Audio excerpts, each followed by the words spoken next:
Welcome to Dig Deep, the mining podcast. In this podcast, we go deep into mining news, hot topics, and live interviews with mining professionals and leading figures in the mining industry. Introducing your host, Rob Tyson, founder and director of Mining International and Mining International Executive, a leading global mining recruitment and headhunting agency.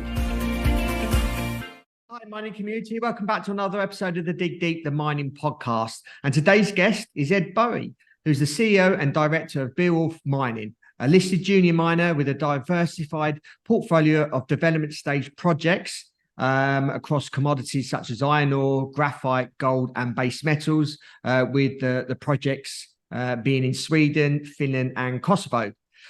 With a exploration geology background, Ed has over 20 years experience in the natural resources sector, having worked in corporate, advisory and fund management roles across a broad range of commodities and jurisdictions. He's recently joined Beowolf, and he's going to give us a sort of an overview of the company and obviously an update on what they've been doing, and talk about some of their assets and what they're looking to achieve with the company moving forward. So that's welcome, Ed, to the podcast. How you doing, Ed? Yeah, very good. Thank you for having me. Yeah, and I appreciate your time. And I know you listen to the podcast, so I wondered if you can, as we always do, ask you a little bit about your background and your career up to sort of present day. Yeah, no, absolutely. So as you mentioned, I started my career as an exploration geologist. I worked in Tanzania for a couple of years and was actually fortunate enough to be involved in the first commercial mine that was licensed and brought into production after independence, and a major discovery that led to the company I was working for, Samax, being acquired. So it was a good start to my career. I then moved back to the UK and worked in the city in corporate advisory roles and equity research, and then in 2008. Set up and managed 2 investment funds and ran those for 7 years. So during the course of the banking and fund management roles, I obviously saw hundreds of projects all over the world, lots of different commodities, lots of different jurisdictions. So great exposure to lots of aspects of the industry. After leaving the fund management business, I've taken a couple of corporate development roles, helping companies to grow and looking at opportunities to add assets, acquire assets, or indeed diversify assets. So that then led me to Beowulf, joined in August and delighted to be here. I think it's got a very exciting portfolio of assets. So looking forward to advancing those and growing the company. Obviously, you just mentioned you recently joined the company. First of all, if you want to just tell us a little bit about the company, but also what drew you to the company, and obviously what made you want to join them?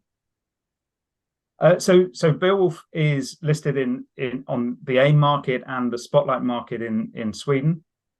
It has 3 core assets, and each very, very strong assets in their own right.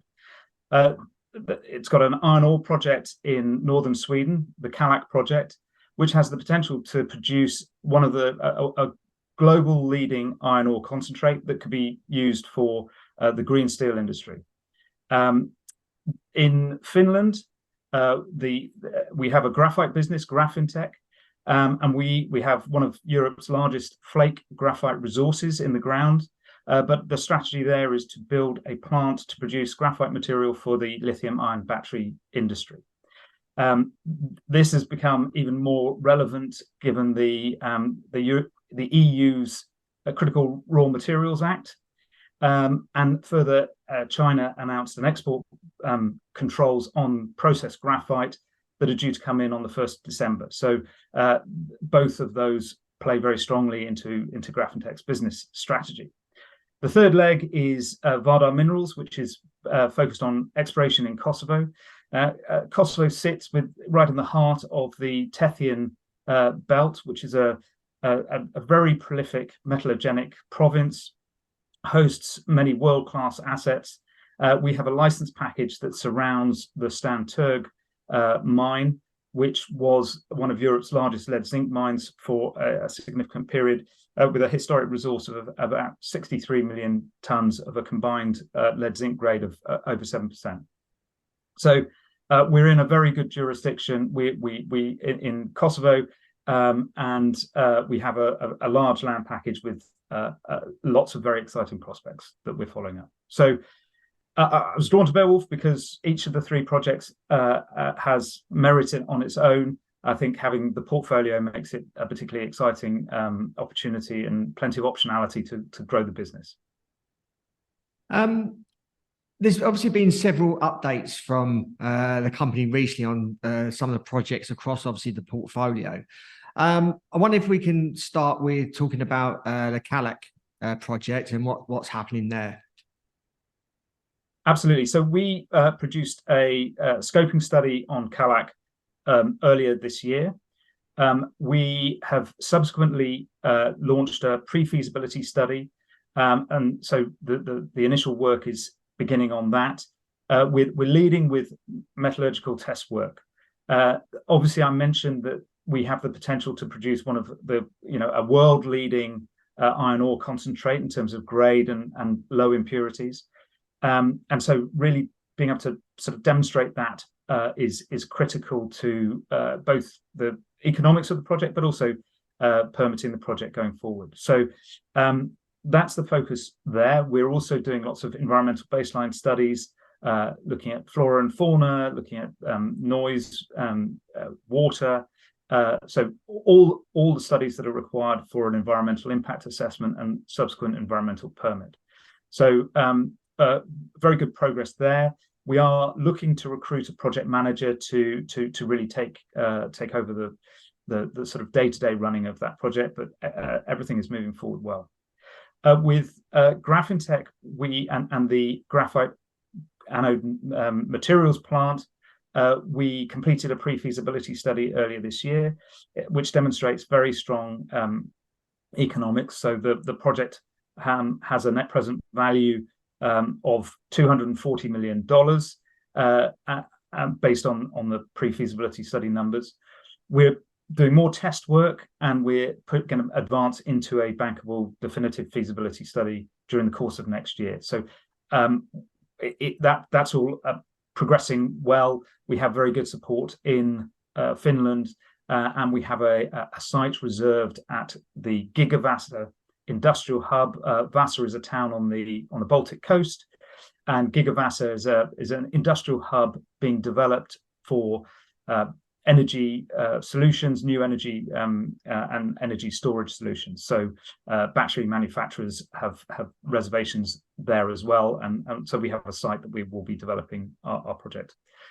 And then finally, with Kosovo, we've been doing a lot of baseline exploration work on some relatively new licenses, reconnaissance work, and then mapping, sampling, proving up targets that will and we'll do further infill mapping and sampling to really define good drill targets for the coming years. You also operate outside of obviously the Nordic region. Can you tell us a little bit about Vardar Minerals and the recent exploration update there? Absolutely. So Vardar is we own 61% of Vardar. We and the company has two sort of primary license areas. It's got licenses around the town of Mitrovica. I mentioned earlier the Stan Terg historical lead zinc mine, which is still in operation, but it's relatively in decline. It's a state-controlled mine. So in that area, we have significant potential for lead, zinc, and precious metals discoveries. Further to the north, we're lower in the system, and there are more showings of porphyry-type material. So we're doing further work on that. We also have another license area, the Viti license area, where we've got gold and copper showings. and there is potential for a lithium there as well. So we're doing lots of sampling, lots of sort of relatively low cost baseline exploration, proving up all these targets. So it's plenty more news to come on Kosovo and Vardar minerals. Yeah.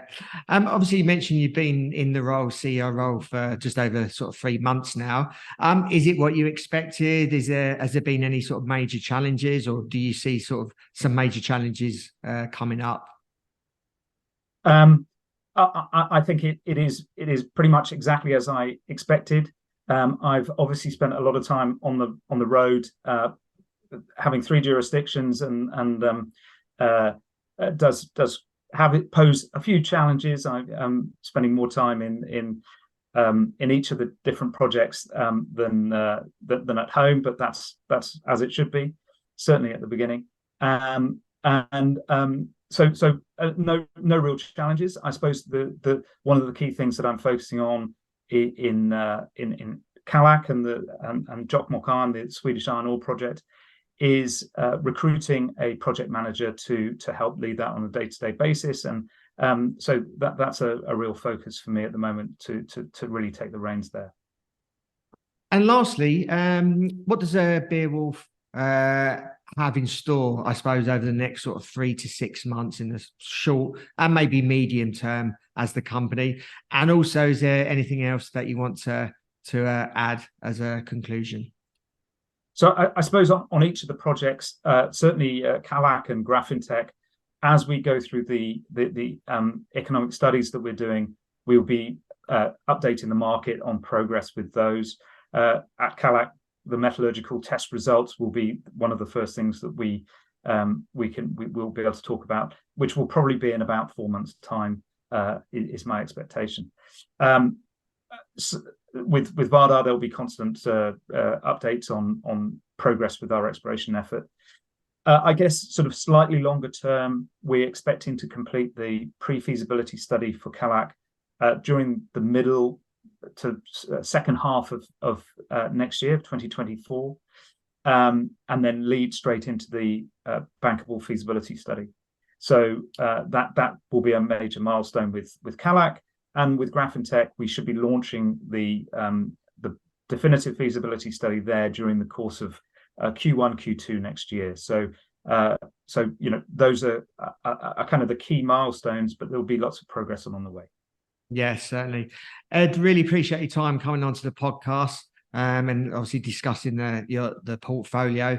Perhaps we should have another podcast in sort of mid next year, and you can give us an update on obviously some of those projects. That would be a real pleasure. Thank you for having me. No worries. And also, obviously, if our audience wants to reach out to you, if they want to follow obviously the progress of some of those projects and get to understand more about Beowolf, how can they go about doing that? What social media platform channels are you on? So through our website, which is beowolfmining.com. It is in the process of being updated, so some of the information is all the relevant news is there, but some of the information is a little bit out of date. We have websites for each of the subsidiaries, which can be linked to through the Beowolf website, and we also have a presence on on Twitter or X and LinkedIn as well. Okay. Yeah, we can include those in the show notes. So easy access for people that want to get in contact with you or follow your story. So like I said, appreciate your time. And I know you've been busy traveling around Europe. And obviously you're back in the UK, in London now. Thank you for listening. Hope you enjoyed that episode. Ed has obviously shown what Beowolf highlighted some of the projects that they've been involved in. And obviously wish them well for the remainder of 2023 going into 2024, and hopefully he can come on the podcast next year to give us an update. Really appreciate all your support. As always, I always like to, if you can encourage to share these episodes, like I said, always with, not necessarily always with people in the mining industry, but people outside of the mining industry as well, especially in around Europe. as Beowulf's main projects there, but obviously extending further around sharing this episode. So I hope you enjoyed that. And until next time, happy mining. Thank you for listening. Remember to reach out to Rob via the show notes and be sure to subscribe and leave a review. Until next time, happy mining, helping each other to improve the mining industry.